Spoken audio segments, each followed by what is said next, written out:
Hello everyone, I'm PrussianPrince with another Total War Warhammer 2 tournament match cast. Now, this is Group U25, still part of the first stage. We have CC's Ondjage up against Don Kichotas on Eschen. Ondjage is commanding the greenskins, and we have dwarves on the other side by Don Kichotas. Now, this is going to be an interesting matchup. Greenskins versus dwarves, always the grudge match, and actually there's something else to keep in mind.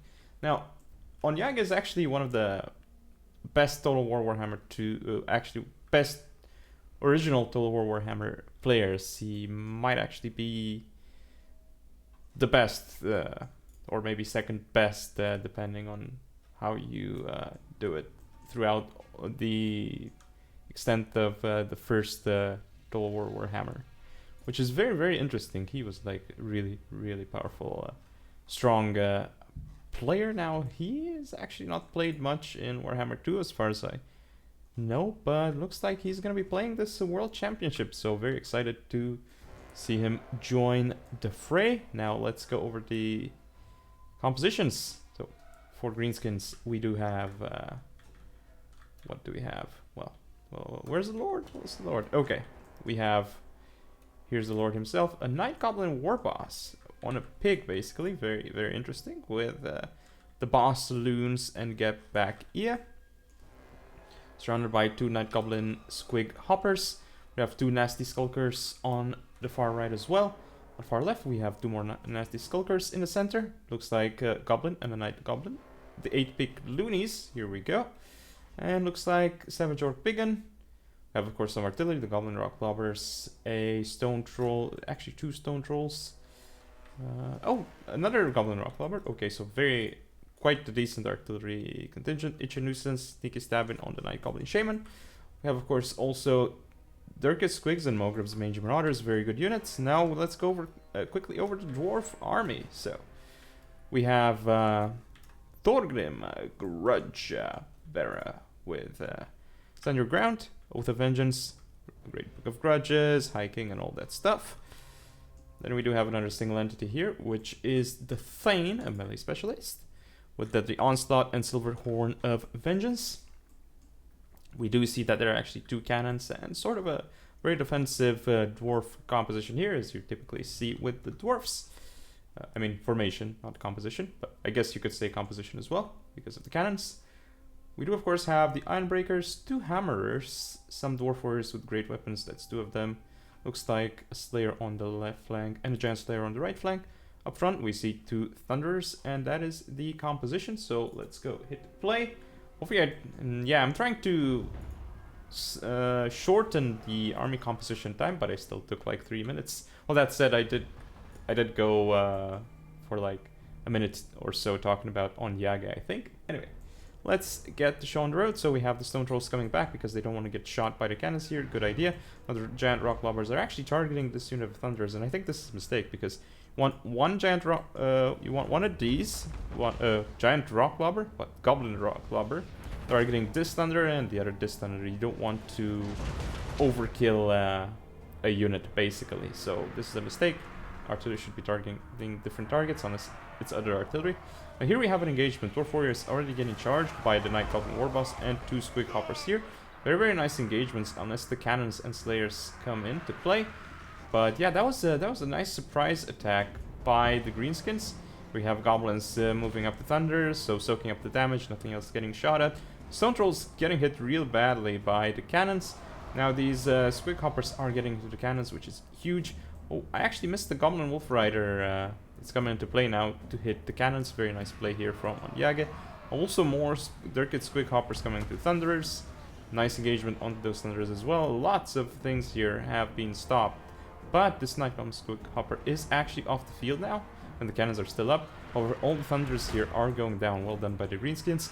Some AFK Stone Trolls here, not engaging, which is not good. But two units here chasing a Giant Slayer, which is not ideal as well. Mogreb's Mangy Marauders, Tactical Reserves. We do have the Nasty Skulkers coming to play to finish off these cannons, which is good. Ooh, Dirkus Squigs are off the field, so that's not good. Ironbreakers doing a lot of damage. But here, we have lots of engagements happening, and I believe the Greenskins are doing a really good job there as well. We have more nasty Skulkers coming in. The cannons are about to be stopped. The Goblin and Rock Lobbers are still in play. However, they are now engaged here by Giant Slayers, but they're gonna go down to 2 units attacking them. Stone Troll is gonna be beating Dwarf Warriors, but of course the Stone Trolls, there's no chaff defending them. However, it doesn't look like they'll need it. There's a big blob engagement here, which should be won by the Greenskins. Oh, the Squig Hoppers are not in a great spot. Nasty Skulkers here taking out cannons. Same here.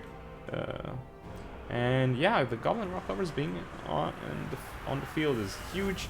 Might want to see them target something else at this point. Ooh, those are off the field. But again, these two here will win.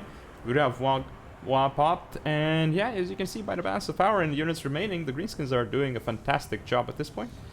Hammers, yeah, they're going to do well here. They're going to beat the Nasty Skulkers, but more Nasty Skulkers coming in. This is potentially a problem for the Greenskins, as now, I mean, of course, with Hammers, Ironbreakers, and some Slayers here, they weren't gonna win that fight unless they had Black Orcs or something. But this is fine, because the Greenskins can now just turn around and take other engagements that are favorable to them. Have more Goblin Wolf Riders coming in to make sure these cannons are completely off the field. Thunders, none left. Chancellors there are basically gone, and the Goblin Rock Clubbers can come back on the artillery pieces. Gobbers? What? Mogrub's Major Marauders are still in play, which is going to be huge because they have a lot of AP damage that they can dish out.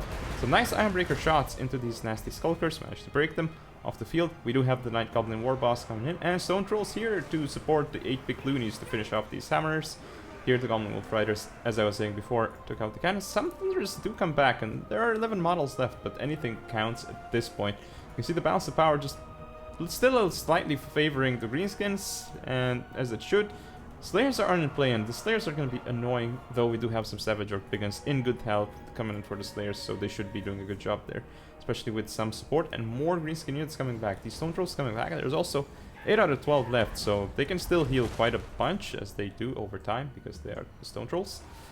So these Stone Trolls will do great here, and we have the Night Goblin Warboss coming into play, some nasty Skulkers as well, and again those Thunders will go down.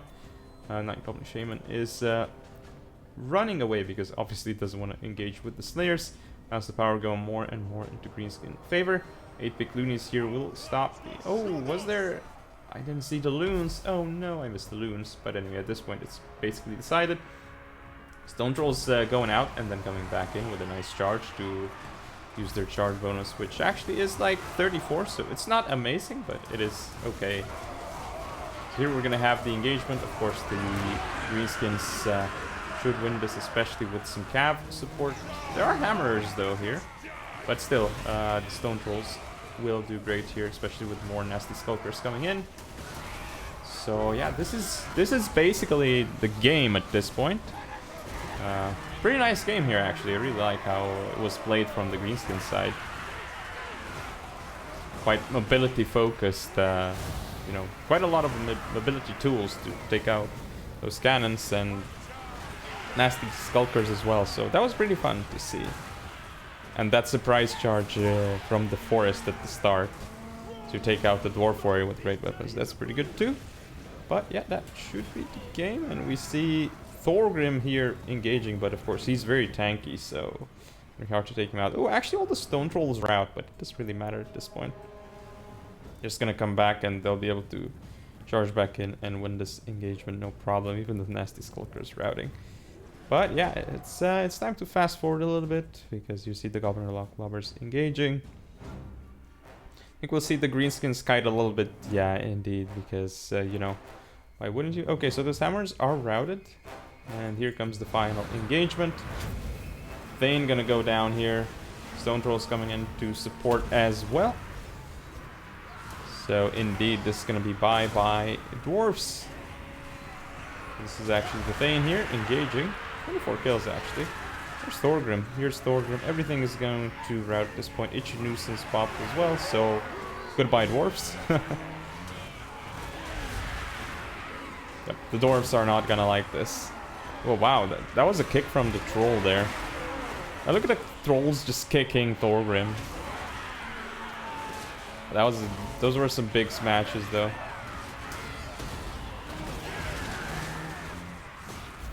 And there you have it, Pyrrhic victory for the Greenskins. So that is game 1.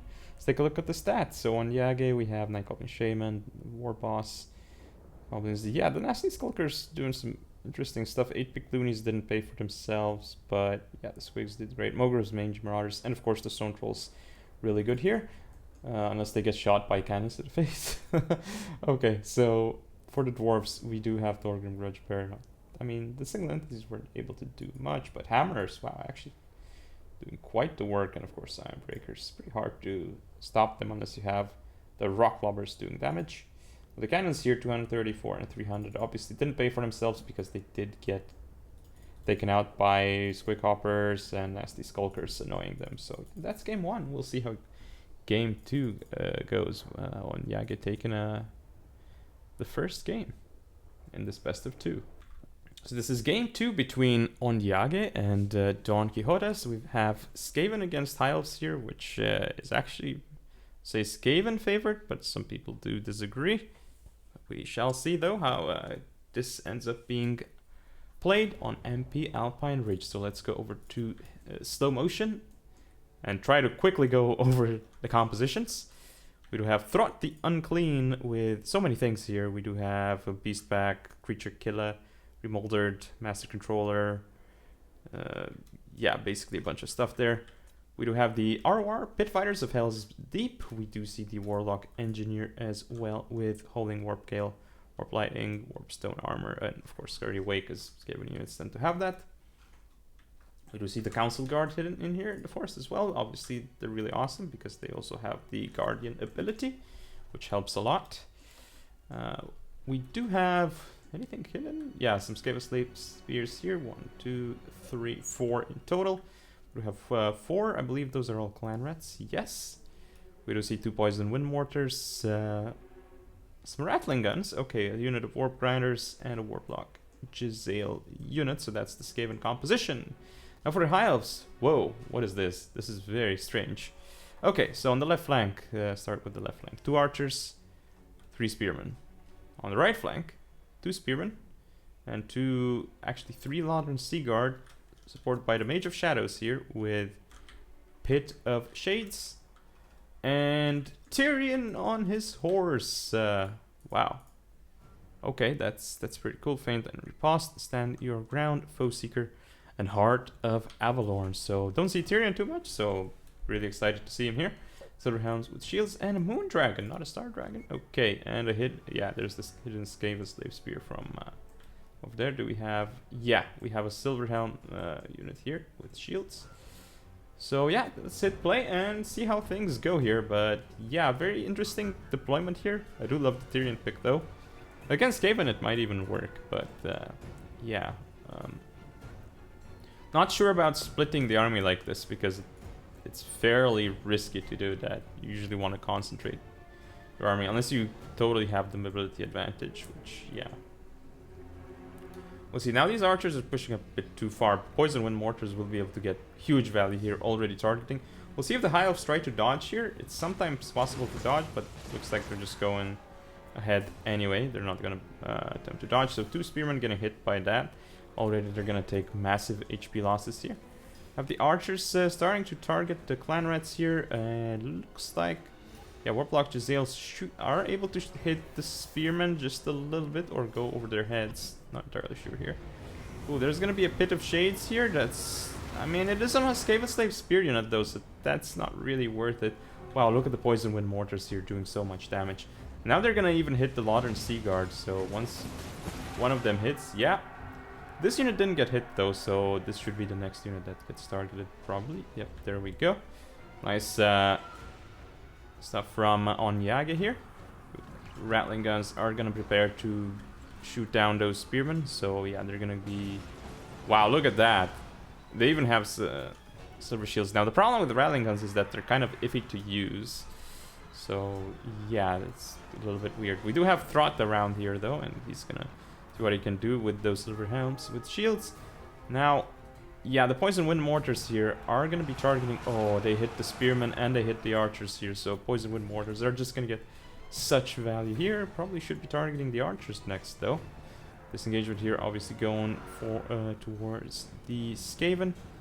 Planets here lost the Spearman, as you'd expect. This is a great engagement for Throt with Warp Grinders and Throt against Silver Helms with shields. Skaven Slave Spears coming back. Wow, Tyrion's a crazy one. He's engaging with Bitfighters of Hell Steep and Council Guard here. There's a Warlock engineered here, but of course, these Warlock Jezzails need to disengage from here, as do the Poison Wind Mortars. Rattling Guns shooting away. Here, actually... Okay, so the Warp Grinders did end up dying to Silver Helms with shields. Skaven Slave Spears engaging. Spearmen will support as well, but over here we have the Moondragon attacking the Clan Rats. Clan Rats here beating the Mage of Shadows, so needs to be careful there. Warp Grinders here are winning, but they might actually rout to these Silver Helms, and indeed they do, so that's pretty big. Rattling Guns here doing damage. There's another Pit of Shades here. I suppose it tries to save the Mage of Shadows, but two very meh Pit of Shades actually on low, on cheap units. Archers getting hit so hard by these Poison Wind Mortars. Well, at least that saves the Mage of Shadows, but it's not really worth it. We have the summon from Throt the Unclean, actually. And Tyrion is taking so much damage here, he's not really able to do much. I mean, I suppose he's keeping these units busy, but... yeah, like... the rest of his army isn't really able to do much, and the Moondragon seems to have wasted a lot of time here. Hasn't been able to get much value. You see the Poison Wind Mortars here, just finishing off that Archer unit. Honestly, they should be turning around there and shooting that instead. Or shooting these units, actually. The Spearmen and the Silver Helms here. Oh, the Warlock Jezzails. Oh, everything is moving right now, and that's not ideal. Tyrion, his Heart of Avalon did get popped, but Throt here with Pit Fighters of Hell Steep will just do too much. So here we have the Moondragon is actually under Howling Warp Gale, so probably it will get shot soon, but Warlock Jezzail is getting engaged by Silver Helms. Some Rattling Guns turn around, but they're obstructed. Always the issue with them. Throt here engaging, and actually, Tyrion is wavering. He is terrified. What? Okay. We see some more Spearmen coming through. Skaven Slave Spears over here. More Skaven Slave Spears over there, and at this point, yeah, look, the Moondragon just hasn't been able to get much value at all. Just engaged some Clan Rat Spears or something there. Engagement here, and here comes another spell cast here. We should see another Pit of Shades here, indeed, and we'll see what it can do, but look at that Moondragon taking so much damage. Now, the problem with Tyrion is that he's basically going to be bye-bye. Oh, Throt the Unclean. I'm not sure about that. Should have kept chasing Tyrion, actually. This is a mistake, not chasing Tyrion. Let's say, but I suppose he does want to make sure that this Moondragon is off the field. But still, yeah, you see now Tyrion is already back, and that is not good. This Moondragon is just a single unit. I think it would have been fine to just leave it, but I mean, does it really matter? I guess this is a fine decision as well, though I would have preferred to see Tyrion get chased by Throt. Now the Moondragon is routing, and that is going to be it, as it gets slapped by Throt all the time. Yep, Throt doing damage. And Moondragon's gonna go out at minus 169 leadership. That's huge. Alright, so we have the win here for Skaven, as you would expect in this matchup.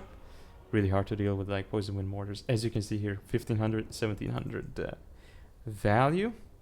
Throt got a lot of value. Warlock Engineers, yeah, all the Skaven Slaves here doing decent work. Warp Grinders, yeah, didn't have to do so much. Council Guard, of course, really awesome. Even the Rattling Guns doing okay, and Jezzail's getting their value. Now for the High Elves here, we have Tyrion with 1200. Considering, I mean, that's a lot considering what kind of engagement he took. Mage of Shadows, not much value, as I said, because you don't want the mage to just use Bit of Shades on like useless units like Skaven Slaves or Clan Rats. You want to use that on something like, let's say, Council Guard. That would be a perfect target for a Bit of Shades in this scenario, or I don't know, even like, yeah, it's difficult to have like other good targets here, but definitely Council Guard would be the best, because they're like an expensive, really useful unit that's also in a fairly tight formation compared to all the other Skaven units. Spearmen here, obviously nothing. I don't expect a lot of units here to get their money's worth. Indeed, they did not. I suppose like this Slaughter Sea Guard basically did. None of the other units did, because, you know, they got killed by all these Poison Wind Mortars. Alright, so that is the match. Thank you all for watching. Don't forget to comment, rate, and subscribe. Follow me on social media, and I shall see you all next time.